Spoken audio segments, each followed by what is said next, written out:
दोस्तों, आज के हमारे इस वीडियो में हम आपके लिए पुत्रदा एकादशी की व्रत कथा लेकर आए हैं।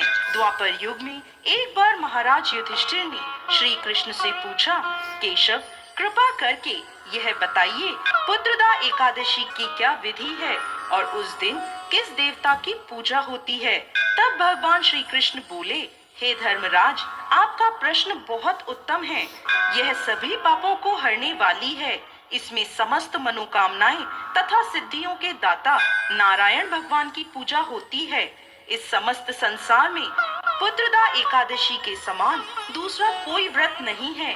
पुत्रदा का अर्थ है पुत्र देने वाली, अर्थात यह व्रत निसंतान लोगों को संतान प्रदान करने वाला है। हे राजन, अब मैं आपको पुत्रदा एकादशी के महत्व से जुड़ी एक कथा सुनाता हूँ। ध्यान पूर्वक सुने।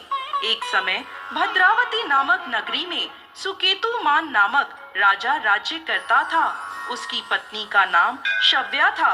राजा के पास धन, वैभव, राज्य आदि किसी प्रकार की कोई कमी नहीं थी, परंतु उसके कोई संतान नहीं थी। इस कारण राजा और उसकी पत्नी दोनों चिंतित रहते थे।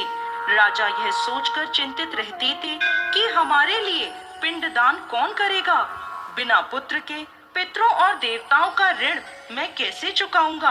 अवश्य ही मैंने पिछले जन्म में कोई बुरे कर्म किए होंगे, इसलिए मेरे पुत्र नहीं है। राजा को इस प्रकार चिंता में डूबा देख रानी शव्या भी हर समय चिंतित रहती थी।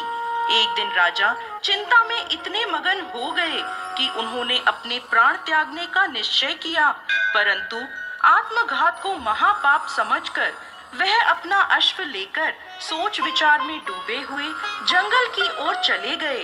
वहां अनेकों प्रकार के पक्षियों और पेड़ पौधों को देखते हुए राजा आगे चलते जा रहे थे। वन में राजा ने हाथी को अपनी मादा और बच्चों के साथ घूमते हुए देखा। हिरण को भी अपनी मादा और बच्चों के साथ देखा। इसे देखकर राजा सोच में पड़ गए कि मैंने कई यज्ञ किए, ब्राह्मणों को भोजन कराया, फिर भी मुझे निसंतान होने का दुख प्राप्त हुआ। मैं क्या करूं? ऐसा सोचते हुए राजा आगे जंगल में चलते गए। आधा दिन बीत गया। राजा भूख प्यास से व्याकुल थे। पानी की तलाश में वह भटकते हुए एक सरोवर की तरफ गए। उस सरोवर में कमल पुष्प खिले हुए थे तथा बतखें विहार कर रही थीं। राजा ने नजर घुमाकर देखा तो सरोवर की एक ओर मुनियों का आश्रम बना हुआ था। उसी समय राजा के दाएं अंग फड़कने लगे। राजा ने इसे शुभ संकेत समझा और घोड़े से उतरकर उन ऋषियों के आश्रम में गए। आश्रम में पहुंचकर राजा ने ऋषियों को प्रणाम किया और वहां बैठ गए। राजा को देख मुनियों ने पूछा, हे राजन, आपकी क्या इच्छा है?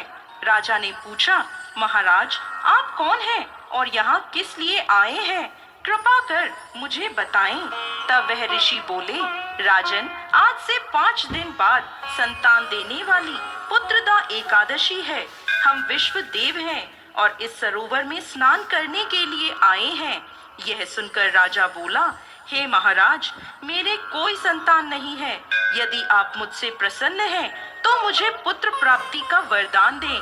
यह सुन मुनि बोले, हे राजन, श्रावण मास की एकादशी का नाम पुत्रदा एकादशी है। यह निसंतान को संतान प्रदान करती है।